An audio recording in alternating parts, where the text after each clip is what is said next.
All right, and we're back. So we've done a good job kind of talking about some foundational things that I like to touch on because I think they have importance and they're still kind of, well, I would say that the general public, with regards to how dogs are kept, is still controversial. Mhm. Um, the hips thing, I Yeah. think, has always been up for debate within breeders. And I'm not going to go back through the hips. I think we covered that pretty well. So let's go back. We're going to kind of dial this thing back a little bit. So you did you did the Zor storm breeding, whether you wanted to or not, and then and then you went back and you took Storm to Too Short. So now at that Mhm. point, you're kind of in a breeding mindset, if am I correct in saying that? Like, at that point now you're saying, like, "Maybe we're gonna continue to do this?" Or when did you make that shift to say, "We're gonna have a breeding program?" Well, I think my intentions were always to find a female to breed Mhm, Spartacus to or buy mhm, one to breed him to. We ended up studying Zor out to I don't even remember where they lived, to be honest. I don't even know what the dog's pedigree was. I can't remember back that far, but we studied him out and it was young kids. And that was my first taste of you probably need to ask some more questions before you let somebody yeah, use your okay, dog. interesting. I ended up bringing the dog to my house and Oh, the delivering the female. puppies because they had The female, you're saying uh, so you let your dog stud out to no. somebody else's female, and you felt that they were unprepared, so then you brought the female back. Well, they called and said, I "We gotcha, can't okay. do this." Like, yeah, and I was like, "What do you mean?" Yeah. So we studied Mhm. him out a few times and, we always did like pup back deals because we always Yep. wanted something off of him. But at the time, I didn't really realize that he really was scatterbred. I mean, if you look at his pedigree, especially on the mom's side, he's really scatterbred. So we just wanted another Mhm. dog that looked like him. And I the closest thing I ever got to him was a male I just took back not that long ago. He's gone now because he was sick. But, anyway, I don't know at what point. I think when we started showing, we had, Mhm. Spartacus. We had a female that was, Heavy Johnson that we got from a lady in Texas that we were showing. Um, we had, a female.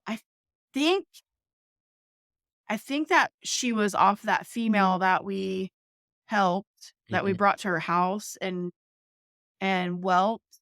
I think that was the puppy we kept back from that. So we were showing those dogs. It was like our first dog shows though. It was like 2012, I think, was the first time we went to a C3 show in Indiana. It was like it was like a new registry. So we went there. Dusty Pig was there with her King Corsos doing, and Connie Powell. They were doing weight pull demonstrations. And I think Connie had just started making harnesses or something, if I remember right. That was my first, you know, that was my first show.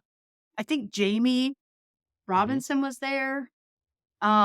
So I got to see I think that was my, like, addiction to it is I got to see other people's dogs because you only see what you have and you don't know what you have until you see other people's dogs. Like, you have no way to compare whether your dog is, a structural wreck or it's great. And even getting judged by a confirmation judge, you really if there's no dogs that show up, it doesn't really it's not worth the same if you get, uh, you know, nice turnout where you can see a bunch of different dogs. because the American Bulldogs come in so many different sizes and shapes and structural levels, like, so we got to see a bunch of different dogs, which was cool. Spartacus tried to bite the judge. His name was Stan. I don't remember his last name. He's a UKC judge, I think. And he took us to the side and he said, "You have a beautiful dog, but you need to work with him." Like, he wouldn't let you get in his mouth. So, he told us what to do and we went home and did it.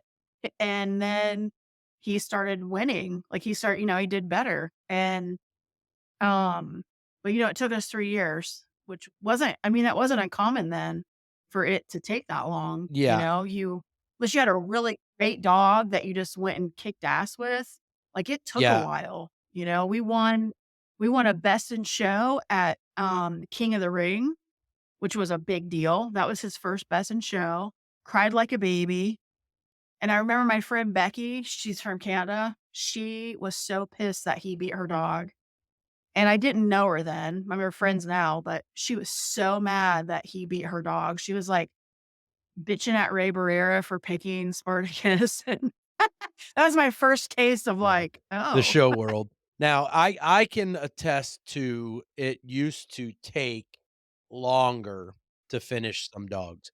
Mhm. It was a lot more competitive, there was more dogs, and to be fair, there was some damn nice dogs out there. I mean, it just was what it was. Yeah, Um, there was something you touched on about yeah. showing that I think is important to bring up, and I try to stress this every chance that I can without interjecting myself into every social media post or whatever. But I think there's Mhm, a lot of people that haven't gone to a lot of shows and seen a lot of dogs to have a comparison to their yard, and I think that's a very important, piece of the puzzle of being what I will call a successful breeder, because I've seen a yeah. lot of people, post that their bully dog is athletic or, and I'm like, "Well, maybe by the margin of your yard." Is that fair to say? Is Yeah, he yeah, jumping off the yeah, but step? I'm just saying by the margin of your yard, right? Because Yeah, there's a lot of different levels, like everything. There's a lot of different levels and we all fit in a certain yeah, level. And you and I, we're maybe not the top level and we're definitely not the bottom level, but there are people that do it better than us. And there's a reason oh, for that, sure. right? There's a reason for that because maybe they are professional dog trainers and that's their livelihood and they work with their dogs every day. Or maybe it's because, you know, um, they've focused on one aspect of this breed and it's hog hunting. And those people are out running these dogs for 5 or 6 hours at a time and they truly can claim Mhm, athleticism. So, and all of those right. people in some aspects still show up to these shows whether it's, whatever numbers the entire show brings up, but there are some people that still do these aspects of dog work that show up and those dogs are in front of you. And if I was going to say for me, I'll use my dogs as an example. Stella, which is probably you probably don't know who that is from Adam, but Stella is a beautiful bully American bulldog. But if I was going to put her in the rankings of my dogs as far as athleticism for a bully dog, she's not high on the list. You know what I mean? And if I only lived within my yard, I could rank her in my yard. But if my whole yard was a bunch of Mhm, Stellas, I'm still not further ahead. You know what I mean? So I think there's value to people getting out and encouraging people to go to these shows because at the end of the day, the shows themselves, uh, whether it be just talking to other people that are more experienced or just being a sideline, quiet, introverted person and seeing what these other dogs are doing and how they move and how they carry themselves will put a kind of a levels in your head to where your program's at and where you want to aspire to be because I know for myself when I started going to shows I wanted to level up. Everybody does. And then you automatically start to say, ooh, that person over there is the person to level up with. So I gotta get to that level. How do I do that? Mhm. And then you start to either, Yeah. bridge a path to get to their dogs, or you start to figure out what your path is to get to something that would be like their dogs. Um, so that's important. So let's move away from the shows where you're now decided to move into what we'll call a breeding program. In your opinion, when do you think somebody can claim, it's a loaded question. When do you think somebody can claim that they have a breeding program? Um, I don't know. I I really think, um, I don't know, I guess when you have a goal in mind of what you're going after, um, I would say that you're a breeder for sure. I mean, you have a litter, you're a breeder. But I think when you have a goal that you're going towards, like, what you're trying to do anyway, may not work the way you Mhm, think it should, but you're working towards it. I think that's when you have a program. Um, I always felt like I wasn't getting, um, what I wanted out of my breedings, but I think it was because in the beginning, I led with a lot of emotion. So I wanted mhm, another Zor, right? So I tried and tried and tried, and I ignored faults because I mhm. wanted another Zor. And I don't remember what year it was, but I pretty much scrapped everything I was doing. And I bought some dogs from Mhm, Vero, and um I started doing more, um I guess more select I don't wanna say more selective because I knew what I mean, I wasn't like I was just breeding whatever. I was trying to get to a certain dog, but it mhm. just wasn't working. And now, I guess with time and, trial and error, I guess, I realize, it's because Zor's pedigree, I was never gonna get exactly what I wanted because his pedigree wasn't exact, like, it was Right. all over the place. So, I think the pedigree is important. Um, a lot of the dogs that came out of those breedings are fantastic dogs. Some of them are stellar dogs, I mean, but it wasn't what I was after. So, a lot of, pigment, which is I have a big pet peeve with Mhm. lack of pigment, so those dogs just were attractive to me. Like, I looked at them, no offense to standard breeders, but when I look at a standard dog, I'm like, "Oof." It just Yeah. doesn't do nothing for me, and a dog, no pigment. Like, I see a bunch of beautiful puppies right now, like, they're really nice looking puppies, they have nice heads, their structure looks okay from the pictures, but then they Yeah. don't have any eye pigment, or they have dappled noses, and I'm just like, you know So, there's a couple things to talk about here, but I wanna hone in on one thing. Um, you said you were breeding, you love Zor.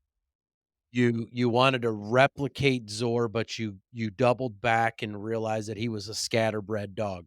And when you got into this thing and when yeah, you bought Zor, you didn't there was no intention of doing anything with him. It was just a big badass pet that you were gonna just have fun with and then whatever. So when did you change your mindset? You said you went to Vero, who was at the time, this is mhm, Master Bully Kennel, and Vero, yeah, whether it be luck or intelligence, really did kinda turn a corner in the breed fairly quickly, and mhm, she really had some very typey dogs that were very heavily muscled mhm, and seemingly had good working ability. So there was a lot of attraction yeah, there, and it was for me as well. Um, when did right. you I mean, a lot of us that were showing had dogs off of her, like Amy Yep. had dogs off of her, you, me, like we Mhm. did well with them because the structure was there and the type, which I mean, that's a whole nother conversation, the type, but we, I think, once you start going to dog shows and you see other dogs, I think it helps you realize what Mhm. you're lacking. So, I was lacking pigment. Um, I ask a lot of questions, and I think I probably pissed judges off, when I first started because I would come out of the ring and ask them, "What made you not pick my dog?" Or "What Mm, made you pick my dog?" Like, either way, mm, I wanted to know, what did you see that made your decision? And I would get really stupid answers sometimes, and then it would just piss me off, because 'cause I'm like, "Okay, that they just yeah, totally blew me off." Like, I just like the other dog better.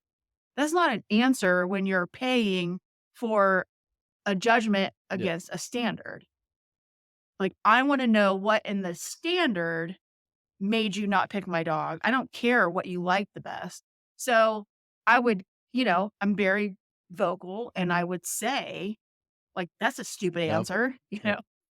So, um, I think I think that I just got to a point where I wasn't winning, Okay. you know? I wasn't winning, I was losing, and I'm like, "I Yes. don't like to lose, so what do I gotta do to win?" And one thing was I needed to Mhm. handle better. So I started working with my dogs more. I started when they were puppies, they would go to shows. 3 months old, you're old enough to show, you're Mhm. going to the show. And that's what led to me taking, a million dogs to a dog show because if you were old Yeah, enough, you were going. Like, you know, and so I think just the hunger to win, like, did it for me. And early on, I fell in love with the showing. Like, I fell in love with the dog shows. I started putting them on. Like, it was so much fun. Like, I still enjoy doing it. But I just think that desire to win made me really take a step back and look at what are we doing here? Like, I don't want to go spend, $1,000 on a weekend for gas, hotel, and show fees and lose. Like, I want to win, yeah. So I think that was the I think that was the turning point, and then I started, shutting my mouth and opening my ears and listening to what the people who were successful had to say. I didn't one person, I'll tell you that helped me probably maybe the most is Pat Gerget, and, charity is a result of Mhm. advice from Pat. I had Bailey from Danny, and I was gonna scrap her from my program because she was so little, and he said, "You need to breed her to Byron Gale's dog, Beauregard." He said, "That's who you need to breed her to, I'm telling you need to do that." And I was like, "Okay," he knows what he's talking about. So I did, and that litter was phenomenal. Like, they're all gorgeous dogs. And, then he came to my house again to judge a dog show, and, I had Charity at that point, and I'm like, "I'm not sure what I'm gonna do with her." He's like, "You need to breed her to Bobo." And I was like, "That dog's an asshole." I'm like, "I don't Yeah, know about that." And Stacy and I, our first encounter together was not pretty. So him and I had gotten into it because, I'm yeah, me and he's him, and just didn't yeah. work that day. And I thought, "Oh my god, now I have to call this guy and ask him if I can use this dog." So, yeah, Stacy and I are really tight now, but yeah, so I think, taking advice from people who have been doing it a Mhm. long time and Pat's seen dogs that I didn't Mhm. even know Yeah, yeah. existed, And that's important to like understand I was that there are people out yeah, there that are still milling around. the Tom Hares, Mhm. and there's some other there's Bob Emmels and guys that are still lingering on. Obviously, Yep. Don and Alan are still, within the breed regularly out and about. Yeah. Like, those guys, albeit maybe not doing much themselves in different respects, but they have a vision that just seemingly works. I mean, they've been this, you know. Well, and they know, I mean, they know things that I mean, they know more than Yes, we've 100%. forgotten, like, or they've Yes. forgotten more than we know. But it's like, you know, Pat, though, everything he told me was like, it I mean, those were probably 2 of my best Yeah. breedings, that at that time in my breeding history, they Mhm. really clicked. And but he had had a lot of experience, I think Pat whelped the wrecking Okay. bull litter. So he knew those dogs and he knew, like junk and um so he knew that it Right. would be good, and him and I were pretty close at that point.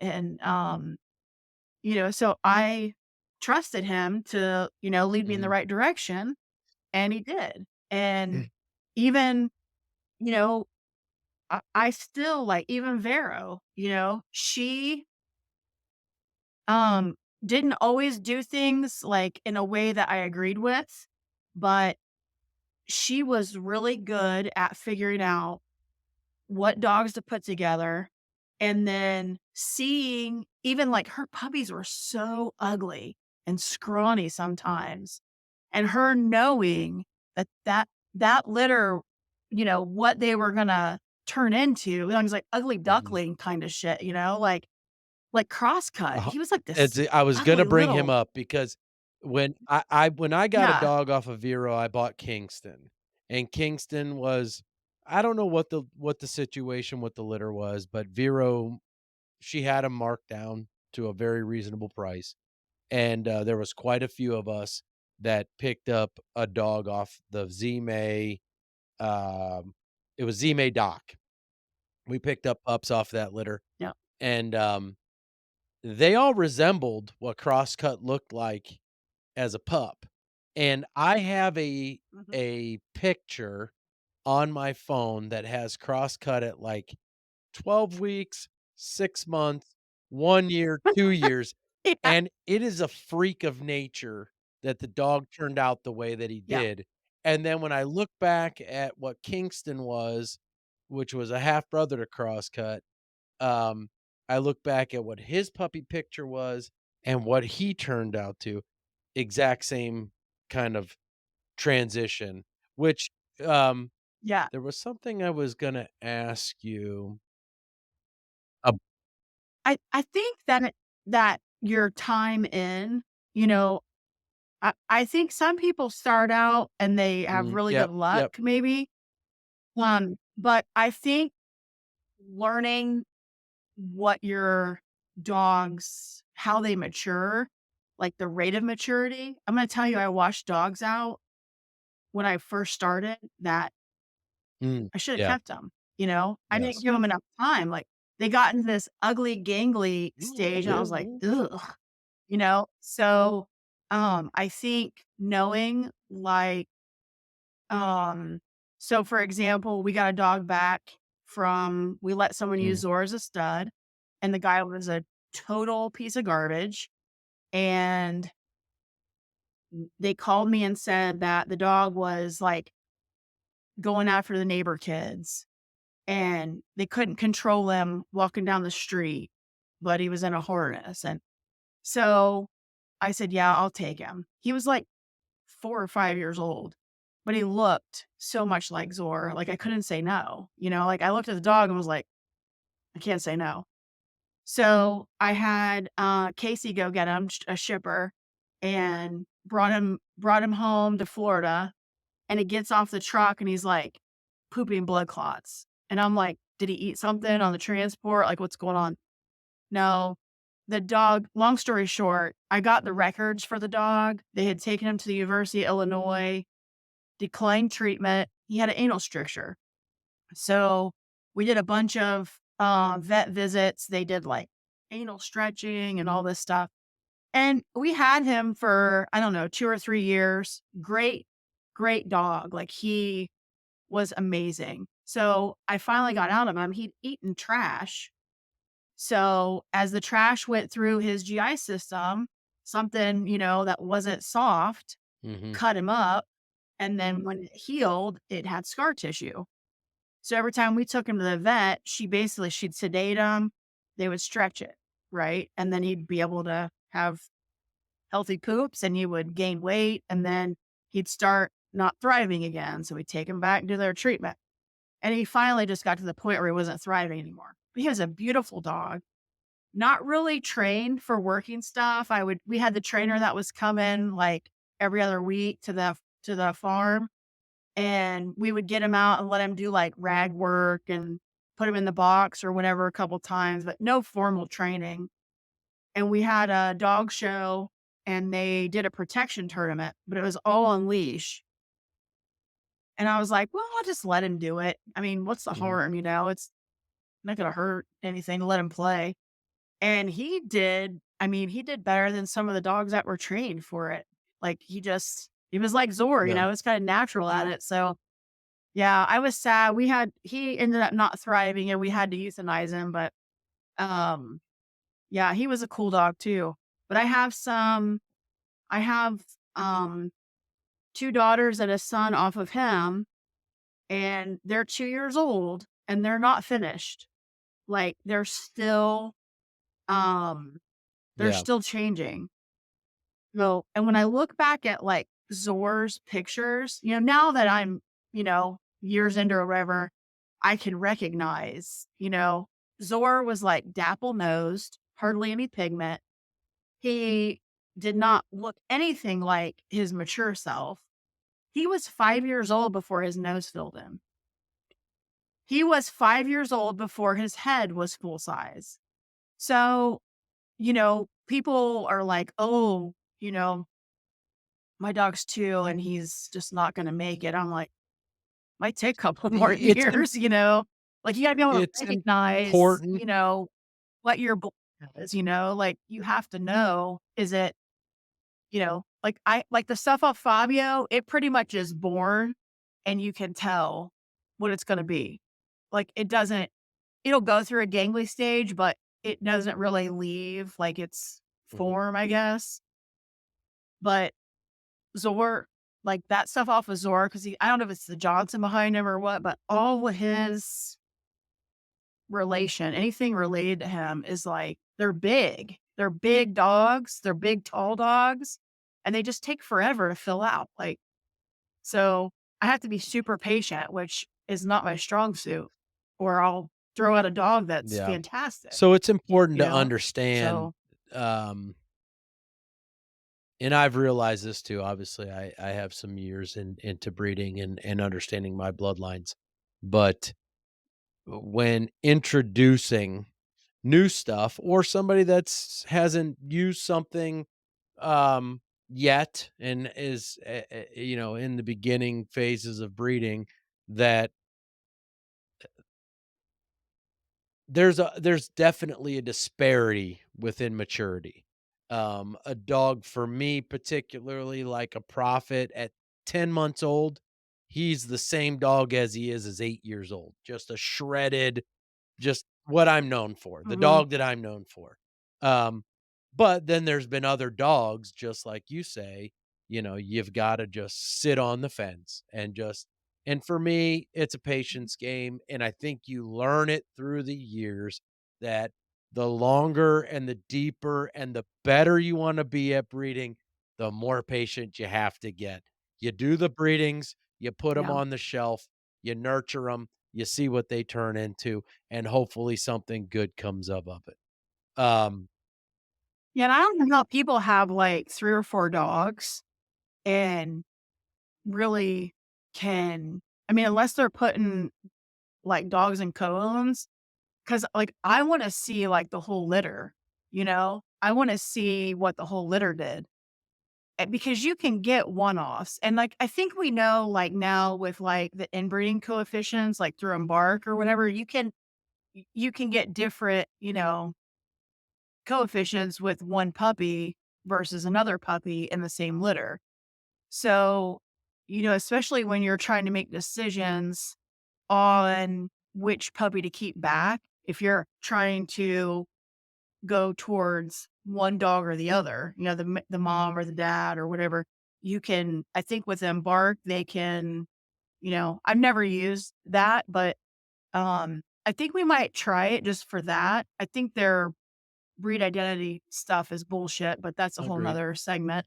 But I think for like the actual DNA part where they compare it to the mom and the dad, that's probably accurate science. And that kind of intrigues me. Um, especially like Fabio's gone. I have a daughter off of him. And I have a son on a cone in Canada. And then the other thing I have that's related to him, I have one's retired and one is not really related to him, like I don't know, Voodoo. She's off the same, lines, but not directly related. So um I think I think that tool might be beneficial for something like that, where you're trying to, hone in on a specific Mhm. dog, maybe to get Yeah. more of that dog's DNA to go forward So let's with. back But up. I mean, at the end of the day, I think people just either have an eye for a dog or they don't. Like, it took me a long time to pick a dog too. Like, you have a litter of 10 puppies, 8 puppies, Mhm. which one do you keep? Like if you don't have the room to keep back several and you make the wrong choice, like so, either find people that want to work with you, pet homes that maybe don't want to Mhm. neuter a male dog. I get a lot of that. Like a guy don't want to take the Yep. dog's balls. So I'm like, okay, well, I'll co-in it with you. And if he turns out, then I can use him. So I think it's, that's a whole nother part of it is keeping the Well, right let's back up a dog. second. So you've touched on 2 things that I really find intriguing. And first and foremost, we're gonna remind me if I forget. We're gonna talk about Embark specifically. And then Okay. let's go back when you talk about dog selection. So I want to start this from kind of its infancy, and then I want to kind of let it grow naturally. So when you talk about evaluating a litter, I know Mhm. personally you, so I know what you have done. But I want you to explain to our listeners, what have you done over the course of your breeding career to evaluate dogs? What have you let go to the wayside? And what have you found more valuable moving forward? Okay, so at one point we did um Mhm, neurological stimulation, which is it's 5 exercises that you do with your puppies from the age of day 3 to mhm, day 16. And it's basically the puppy is held on their back, they're held up in the air, they're held upside down. You take a Q-tip and stimulate their pad, and then you put them on like a mhm, cold pack or a cold towel, and then you put them back in the whelping box. And I personally observe every step how they act. So, and I have notes. Like I weigh my puppies twice a day. Like I'm probably overkill, but so I have a notebook for my litters that, you know, how the puppies gain weight. I take notes on everything that my puppies do. Like which puppy gets on the mom when she's laying on her back with her, nipples up in the air and doesn't want to be nursed off of, which one climbs over her to get to eat, which one gets out of the whelping box first. Like, so I watch all of that. And that's just been something over time that I did to kind of help me because in the beginning, I was mhm. picking the wrong dogs. I might think a dog is fantastic and gonna be, super ballsy and do everything, and then it turns out to be like this chicken shit, you know? So I'm like, "I'm picking the wrong dog." So then I did Bullhard testing, which you don't do till 7 weeks. Somebody that isn't familiar to the puppy is supposed to administer the test, which, I'm the one that's hands-on with the puppies, so I always Okay. have my husband do it. So, because he didn't really mess with the puppies. So, then I would be the observer. So I had to be where they couldn't see me. You do 1 puppy at a time. You have to take them away from the litter because I'm gonna tell you, they're completely different. You might have this crazy psycho puppy in the litter box, in the whelping box, and then when you take them out by themselves, completely different demeanor. So that aspect of that test is kind of neat to see how they act away. But some of the other things in that test, I didn't find to be, um, I Beneficial? guess, in their well, as an adult, it didn't. The Mhm. results didn't work Yeah, they what didn't they said they were correlate. going to Yep. be. I guess. Yeah, I had, like, you open an umbrella, like, you throw a can, like a coffee can that's got stuff in it to make noise. You throw a towel and see if they'll So retrieve it. You walk away from them, and then you see, like, if they come back to you or they go off on their own. And the Bullhard test has, like, scoring. So whatever the puppy does, you write down what they do, and it has, like, options, like, did it, walk away from you? Did it follow you right away? Like, there's all these different, um, scenarios so of what the puppy mostly could do. you're gauging Like their recovery from these new instances. yeah, so, like, you throw the coffee can on the ground, does Right. it run? Does Yeah. it piss itself? Does it jump on it? Like, you open an umbrella and sit on the ground. What Mhm. does the dog do? Well, I'll tell you, Blackjack ran to the corner and pissed himself. That is how we ended up keeping Blackjack because I would not let anyone Mm. buy him. Interesting. He failed the Purple Heart so miserably that I would not let anyone buy him. I thought he was gonna be a fear-biting piece of shit, like, literally. That dog had more drive and more bowls probably than anything I've ever So owned. He didn't give a crap about anything as an adult. He did bite work. He was athletic for his, body type, like, so over the years doing that testing, like, the results just didn't okay. come out for So us. Maybe it worked for the shepherds and the Malinois, I don't know. It's supposed to be a workability test, and trainability, but I just didn't see the results come out for what that. did you move Um, to that you feel like you had confidence in? we did we did puppy puzzle too, and, the one thing so I think I've just taken pieces of all the things, um just based on experience. I still do the neurological stimulation on every litter, no matter the breed, I still do that, and, I just do a lot with them. Like, I raise them all in the house, I subject them to, like, noise, like, I'll play, like, on my phone, I'll play, like, gunfire and loud noises, lots of stimulation. Lots of toys and squeaky balls, and I handle them a lot. I think that's probably almost the most important thing is handling them a lot. I found with, like, some of the litters where maybe I wasn't home as much and they didn't get handled as much, they have a little bit less Okay. recovery. Um, and, um, the puppy puzzle was nice. The one thing about the puppy puzzle that's really neat is when you take pictures of the dog, like, stacked, you do it into a Mhm. mirror. So, it's crazy, like, when you stack up a puppy and you look at it, you don't see the same thing as when you take the picture in the mirror. That's a fact. It's Yeah, you that's see a fact. more. Yeah, Yeah. yeah, so that's cool. So I still do that. Um, if so I shouldn't say I do all the time. If I'm, if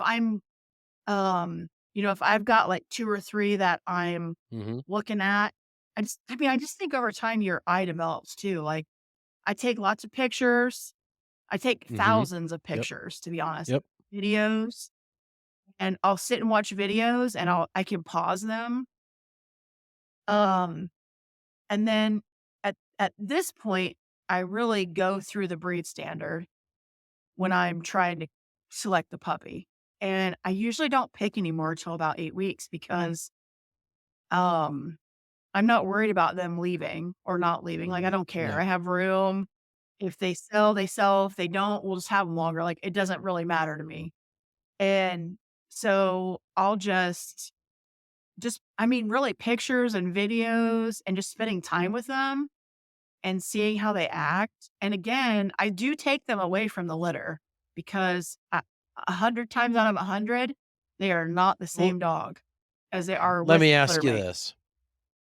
So, at this point, based on what you have kinda honed your kind of system down to, a multitude of different facets, little tidbits from this and that, what what leads you to select the dog that you keep? And how many dogs do you keep out of a litter to feel that you're honest with yourself and secure that you can move Mhm. forward and not lose something from that litter? Well, I try to place like my second Mhm. pick male Okay. with a co-owner home all the time because in case I screw up. That's fair. Or, sometimes, I've had lots of dogs that as a puppy, they look straight. And then as they grow, they either turn easty westy or they Mhm. turn out in the rear. And now I'll give them time because sometimes those things do come back to where they're supposed to be. Not always, but I'll give them time. Like, I usually won't wash a dog out until they're a Okay. couple That's years fair. old. Yeah. So sometimes I know early, like, Yeah. there's no way this Yeah. dog is gonna make it. Like, either it's stupid, I won't keep a stupid dog in my program, like a dog that's not intelligent or that does, like, Mhm. a dirty dog. I I won't keep a understand dirty that dog. 100%. I won't Yep. keep a Fully. dog. Yeah, if the dog has I've probably put more dogs down for bad temperaments than most people have owned in their lifetime. So, I won't a dog that is Mhm. human aggressive, does not live a long Mm. life at my place. And I've given dogs lots of chances, lots of opportunities. Again, we had the trainer that came every other week. I had a beautiful female. I mean, she was beautiful, but she was afraid of everything. And I Mm. delivered Mm. her, right? So I know that she lived Mhm. the same life as every other Mhm. dog on my property, as, all of her litter mates were in pet homes doing great. Sometimes they got they're like people. I think they got like, screw So loose or I wanna something. stop So, right there for just a second, if um you could give me just a second. I don't want you to lose your train of thought. But it's interesting because I have experienced the same thing to where, you're having 1 or 2 litters a year, and you're keeping dogs back. For me personally, mhm, I usually keep a male and a female back from every litter, first pick, and it's not necessarily that they stay on my property. There are many instances right, that, typically for me, a female stays on my property, a male goes into a co-own home. And then there's a multitude of opportunity down the line to where I'll place other males typically into co-own homes, guardian homes, whatever you want to claim that as, where we have co-ownership, where we have the ability to come back to the dog and breed to it, but it's right, their pet. And on my yard, 9 times, well, 99 times out of 100, the dog is raised exactly the same way as every dog on the yard. Meaning that, for No. us, it's the puppies, they are crate trained in the evenings. They typically go outside in a run during the day, and then as they mature, that time in the run gets more, and we obviously are working towards not having so many dogs in the house on crate and rotate for a multitude of reasons like we've already Yeah. discussed. The Right. mental health, the physical health of the animal. Um, but uh, it's important to recognize that some of these dogs, regardless of how you breed them and how much attention you pay to them and what effort you put into them, they're just not wired right. And you have to make decisions as a No. breeder. And that's important for everyone to understand when they get into a working breed, and they've got to have you can't pass the buck. You can't move the No. bad hand into someone else's set of chips and expect a better result. So you have to understand, like, when you gotta draw your line. Um, with that being said, um, it ooh, I've touched on this before, and I think I've asked you in your pre-interview. What do you think if you want to have a breeding program? And of course, there's a little bit of difference in valuation of what that term means.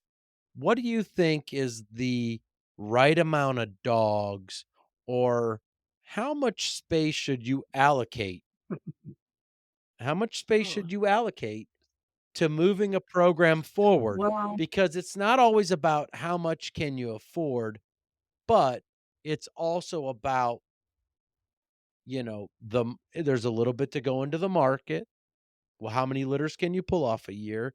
And how many dogs mm, truly have value, and to what point do you get to determining their value in moving forward with your program?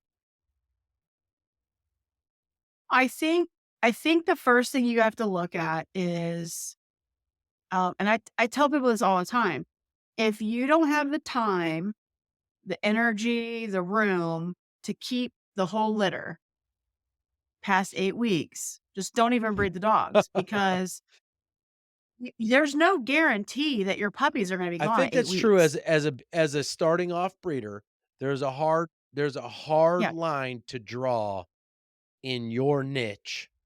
Because and for me, and I'm gonna go off the cuff here for a second. I think for most people that start off into breeding, you get a couple dogs. Let's say you get 2 females and a male, okay, and you think you're gonna set out on this great track of breeding.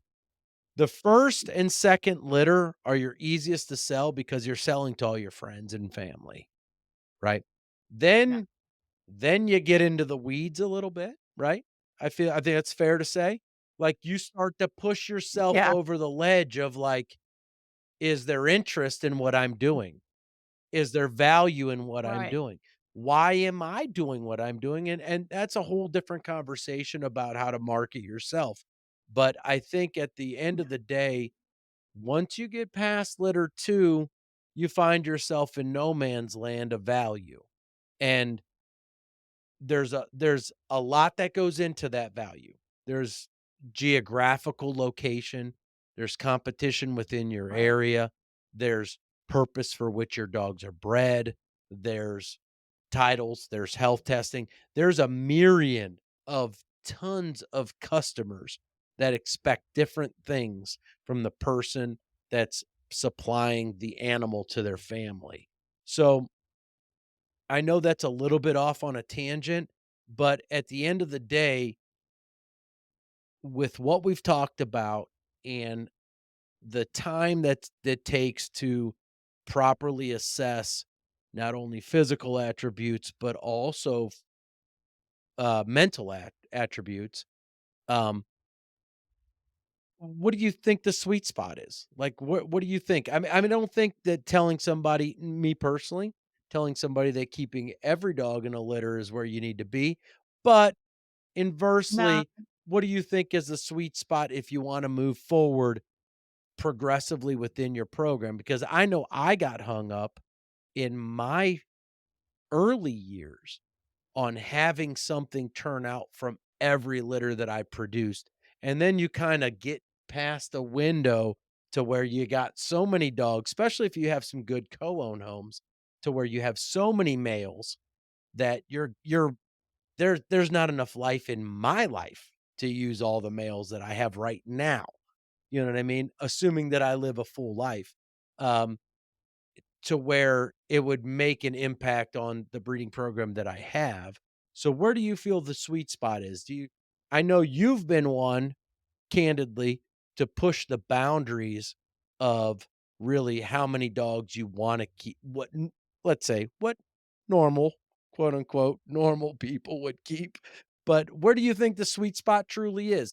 And well, Oh, yeah, I'm not normal? calling you normal, but I'm not calling you abnormal. But where do you think the sweet spot really lives with the amount of dogs? And what do I you mean, think I think it's individual. what do you think let me ask you this. What do you think the ratio of dogs that you should keep are, and what do you feel should be female to male? I think that you don't need a male on your property to have a Okay. good breeding program. You don't have to. You don't need I a male. agree with that Like, statement. I and you can semen, you can do frozen, you can drive to the male, like, you don't have to keep and feed a male to have a program. Stop for 1 second. Let Now, me ask you something, though. I fully agree with that statement, okay? But what? Yeah, well, I was gonna but have a the butt too. devil's advocate to this is at some point, if you wanna move your program forward, you've gotta start breeding Mhm. tight, and I wanna get into this with you a little bit after we discuss this. You've gotta start breeding tight at some point to create some congruency within your line, some level of expectancy that you can account on. So, if you discount keeping any males, how do you do that moving forward? Well, I'm not discounting it. I'm just saying, starting out, I would if I had it to do over again, I wouldn't even have a male. Like, I would have started Yes, with just okay. females and maybe keep a male back that I produced, and then, if that one turned out, then, you know, maybe buy a different Yeah, female, yeah. use it, you know what I mean? Or, but I think for people starting out, which I made this mistake, I bought a bunch of dogs, like, "Oh, that I like the way that Yep. dog looks, let me buy it," you know? I've always worked. Well, I had the money to do it. I'd sell a litter of puppies and I'd be like, "Oh, I got extra money, I'm gonna buy this dog." So I think the number of dogs, I mean, I think, you know, ideally you probably could have,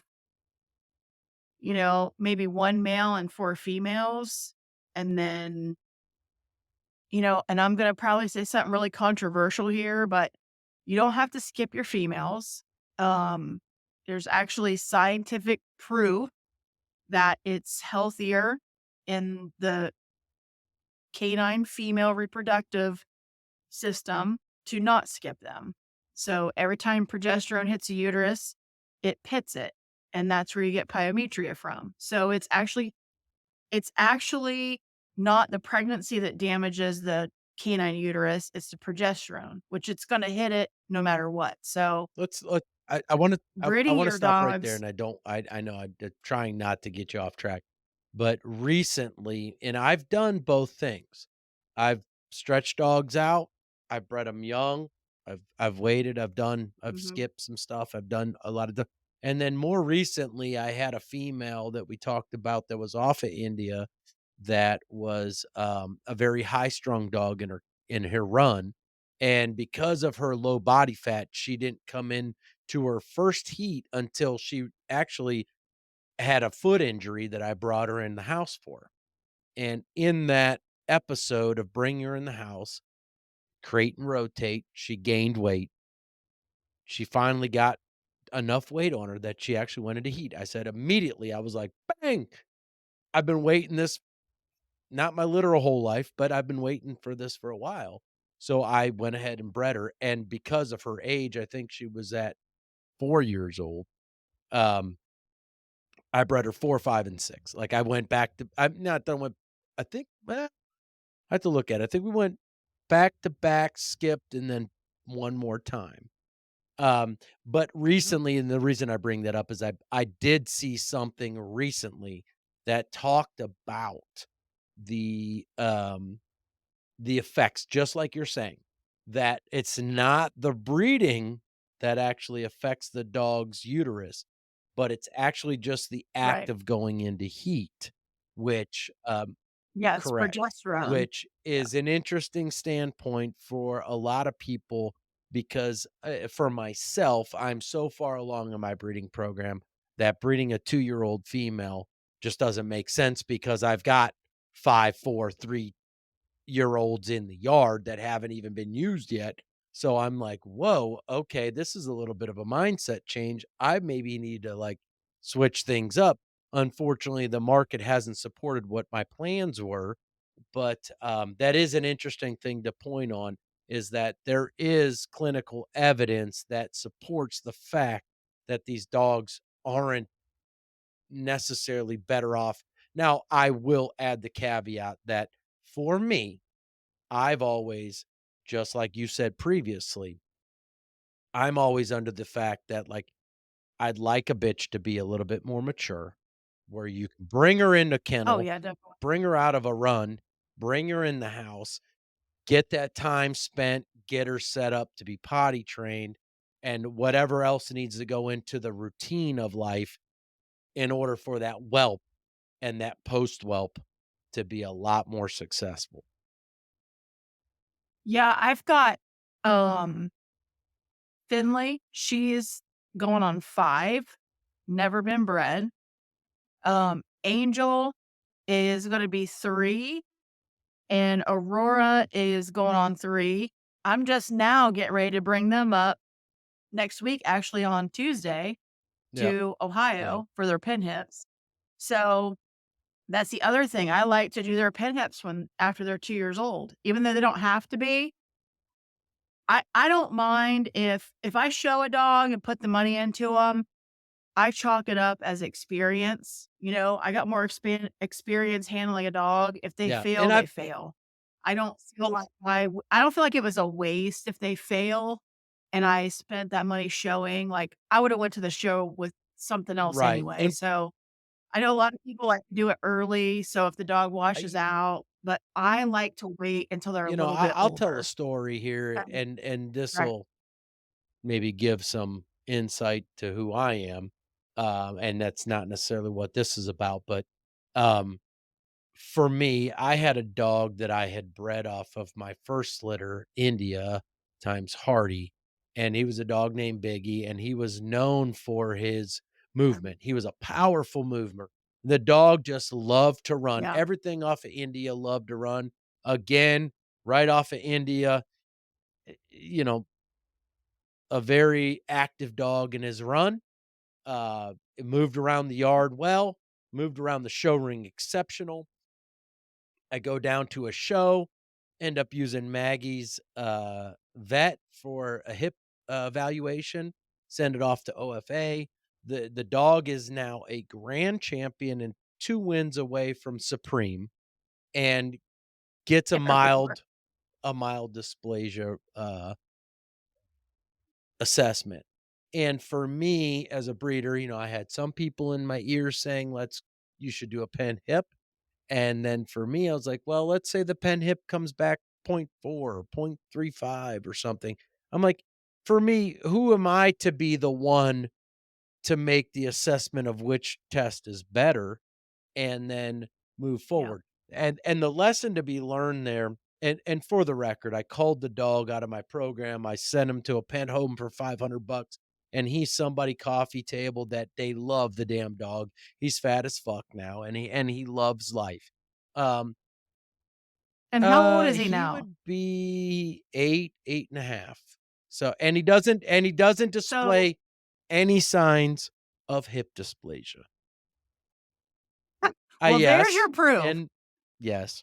So, but even more as a breeder, it sets a moral standard for me. I was like, well, I would feel guilty if I produce a dog with hip dysplasia and somebody else had to live through something. I'm gonna Yeah, let's argue with let's you go for though it. on this because so what if you use that Yeah, OFA mild with no correct. osteoarthritis, right?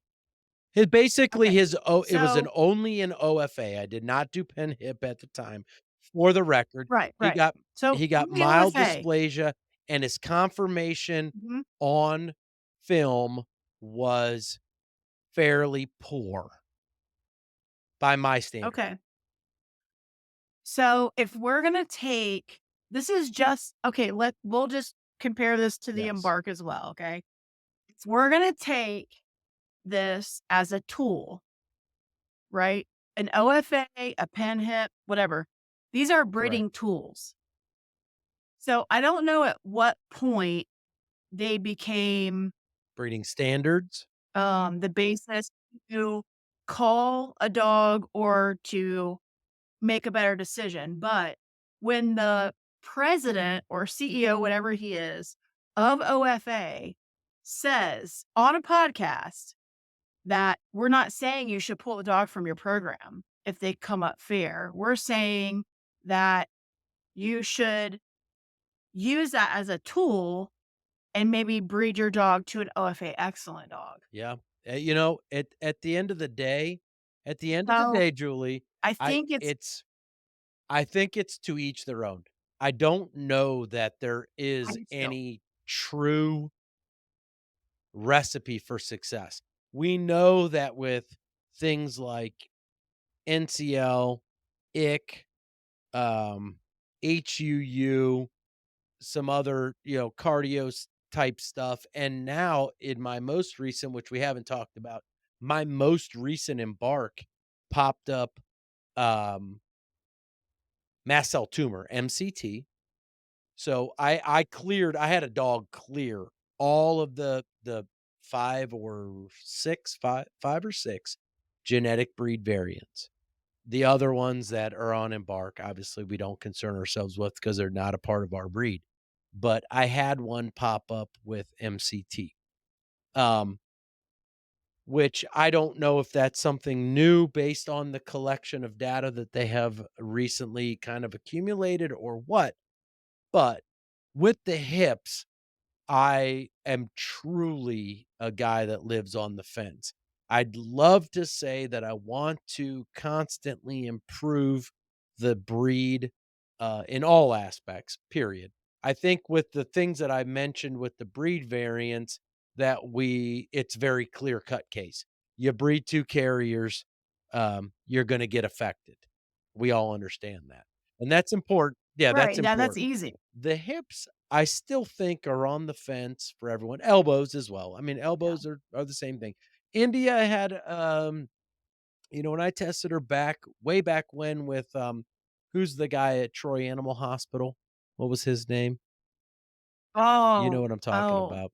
man. I need to look I know up what you're his talking name about. and Yeah. I'll get that for Blondie, the something. listeners post production. But, um he had told me. Man, what was Yeah, his I don't know off the top of my head, but he had told me that it's Lonnie something, I India can't had remember. had something in her elbow that didn't look great, and he said it looked injury related.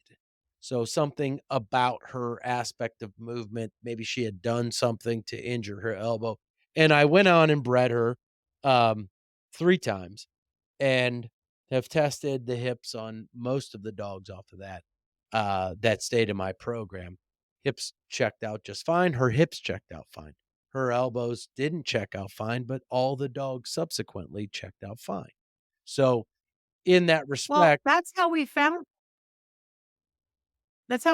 him. I think it's Lonnie Lonnie Davis. Davis, But yeah, we correct. Yep. found him because my normal vet told me that Spartacus had bad Mhm. hips. And I was devastated, right? My first Yeah. produced beautiful show dog has bad hips. So I took him to Lonnie Davis for a second opinion. I was gonna put him Oh, down because I thought they had bad yeah, hips, put him that's a down, stretch, right? but yes.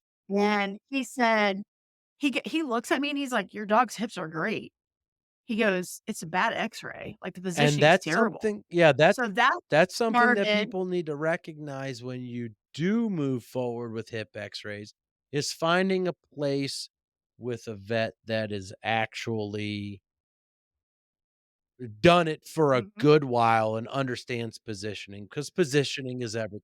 Well, that's why we started having him come out Yes, I to the remember that. shows as Yep, a speaker because I was like, I literally was going to euthanize a dog for having horrible hips that had yeah, great hips because of poor positioning and really a vet that didn't know what yeah, he was talking yeah, about. and that and And I think that's another important thing to tell people is, just like your own healthcare, you would speak up for yourself. Like sometimes you need to speak up for your dogs too. Like I run into this all the time with puppy owners. Like they're not always right and they don't always know what they're talking about. And you really need to speak up. If like my puppy families, like, we have like a Facebook page for just my owners. And they all know they can call me anytime they have an issue, and I will do whatever I can to help them. And a lot of times it's me calling their vet and arguing with them, because they can't be an expert in correct. Yeah, everything, and they yeah, haven't seen everything. And not that I'm, no more than a vet does, but I've just experienced so much. And these dogs are so unique in that by the time they show symptoms of something, it's like they're almost y dead, like, yeah, they're I so agree with tough. that.